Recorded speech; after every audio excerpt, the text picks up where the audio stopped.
যুক্তরাষ্ট্রের প্রশাসন স্পষ্টভাবে জানিয়ে দিয়েছে, সহিংসতা, হামলা কিংবা অন্যান্য গুরুতর অপরাধের সঙ্গে জড়িত হলে তাৎক্ষণিকভাবে ভিসা বাতিল করা হতে পারে এবং ভবিষ্যতে যুক্তরাষ্ট্রে প্রবেশের যোগ্যতাও হারাতে পারে।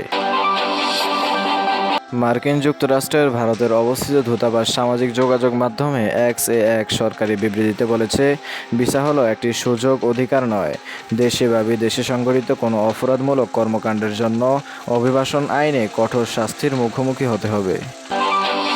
তাদের ভাষ্য অনুযায়ী, যেসব বিদেশি নাগরিক বর্তমানে মার্কিন ভিসায় দেশটিতে অবস্থান করেছেন, মূলত তাদের উদ্দেশ্য করেই এই হুঁশিয়ারি উচ্চারণ করা হয়েছে। এই সতর্কবার্তাটি এসেছে এমন এক সময় যখন সাবেক মার্কিন প্রেসিডেন্ট ডোনাল্ড ট্রাম্প তার প্রশাসনের অপরাধের বিরুদ্ধে শূন্য সহনশীলতা, জিরো টলারেন্স নীতি আরও জোরদার করার অঙ্গীকার করেছেন।